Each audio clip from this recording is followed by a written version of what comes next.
Welcome back to Two Brothers Comics. I'm Dustin. Today I want to talk about. Hold on a second. This doesn't look good. Hold on. That's much better. That does look better. That's right. We are getting in here, and we are knocking these 2022 goals out. You guys know I said I wanted to up the camera a little bit, so hopefully I'm looking nice and crispy right now, a little better than I did a second ago. We're going to talk about GRAILS today, though. Like I said, I want to get into this because this is something that I feel like everyone talks about, but we don't really talk about. So everyone talks about what their GRAIL comics are, but do we ever talk about like what books are actually worthy of the term GRAIL? Just wanted to remind you guys, Two Brothers Comics has an exclusive cover with Image Comics for their new one-shot, Supermassive. This is going to be an oversized one-shot featuring first appearances and is the ground-laying comic book for their brand new superhero universe that they are really going to be looking to push with Kyle Higgins and Ryan Parrott. We have teamed with my local comic shop, Syndicate Comics, and pop gore art artist Deegan. Make sure you check the description so you can get a link to our website and order yours now. Limited to 500 copies. They are on pre-sale and they are going quick. Kind of look at the word GRAIL the same way I look at the word love. You don't want to just throw that around to anything. You know what I'm saying? You don't want to just throw love around. You don't want to throw the word GRAIL around. You got to save it. You got to save it for that one special one. That when you see it, you know you're the one. You're the GRAIL. You know what I'm saying? You know what I'm saying? We can't just throw GRAIL around for every comic book we pick up. It's got to be something very special. Something very special. And I don't know how everyone else feels about this. Like I said, I just wanted to kind of open up for conversation in the comment section. And let me know what you guys think, because I've used the word GRAIL probably a little looser than I should have at some point. But I've also feel like I've got very few GRAIL level books in my collection as far as I'm concerned.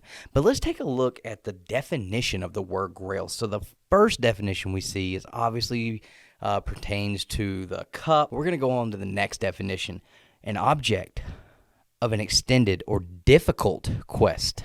So that one I feel like really pertains to comic book collecting. Something obtained through a very difficult quest.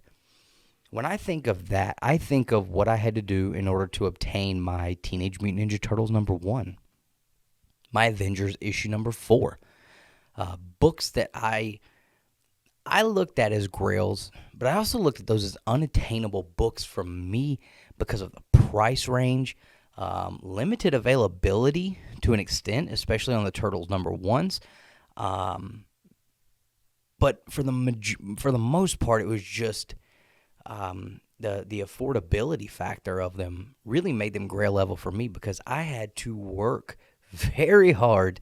I had to make many sacrifices as far as my comic book collection goes. I had to sacrifice a bunch of comic books in order to put these in my collection. Then I see people talk about GRAILs and they're, talk about a lot of modern books that are very heavily printed, that are like extremely available.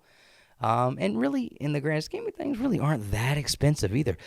Something's Killing the Children issue #1. At one point, it was over $1,000, so that's a lot of money for folks. So, maybe, but did it become a GRAIL because it had reached that amount of money and it was something that was on fire? It was popular. Now it's a GRAIL book I have to have because everybody else is into this right now. If it was something that was a GRAIL, well, it was much more affordable at like $300 for a 9.8. Ultimate Fallout #4, the same thing. 9.8s were under $400 just a couple of years ago. Now it's reached GRAIL level, money, I guess you would say, if we're looking at a monetary value, definition of GRAIL. That's going to be different for everyone, obviously, because we all have different financial situations. So what I deem, GRAIL level, some other people may say, that's chump change, and vice versa. Some people look at GRAILs as being, silly because of the character that it, the main focus of the book. Some people may say, that's not a grail. That's silly, dude. Like, Mortal Kombat Midway mail-in issue number 1. It's extremely rare. Hard as hell to find, especially in a good grade, because there's only like 5 pages to it. It's not a grail. But it took me 2 years to track down the one single copy that I deemed good enough to be in my collection. I looked at that as a grail. As far as something that it is hard to find, but was it extremely expensive? No, not at the time. It is now, but at the time it wasn't. But I felt like at some point it probably would get out of reach, and I wanted to get what I wanted, the copy I wanted, before other people knew about it.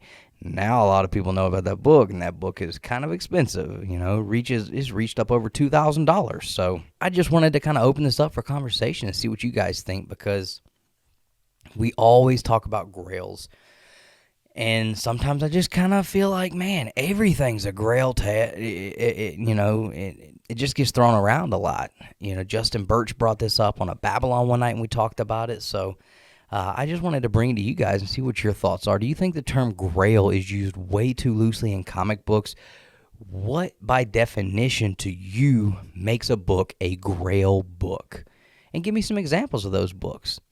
For me, it's something that I deem unattainable, something I don't expect to have, whether it be Action Comics number 1, which is the most important comic book ever written, okay? Most important comic book ever written, by the way. And I don't want to hear nothing from you AF-15 folks. Don't want to hear it. Don't want to hear it. You're wrong, I'm right. But, Action 1, Captain America 1, Batman number 1, Tech 27. These are books I consider to be grails when I really sit and think about it, because they really are unattainable. There are books that are expensive. There are books that I have to really work hard to get, but are they really grails? Avengers 4, I really felt like that was a grail. But then once I got it, I'm like, that wasn't that hard. I just had to put a little effort in. Same thing with my Turtles number 1. Was it really a grail? For my Turtle collection, it's the holy grail, right? I mean, Turtles 1 is the holy grail of Ninja Turtle comics. But I look at issue number 1, first print. That is a grail level book, not the third print. The third print's just going to take a little work to get. And that's just how I look at it. So drop me a comment, guys. Let me know what you think about the term grail. What's your definition of it? Is it used too loosely? And give me some examples. I want to hear some of these from you guys. Hope you enjoyed the video. If you did, hit the like button. Make sure you're subscribed if you're not. And as always, guys, collect your way.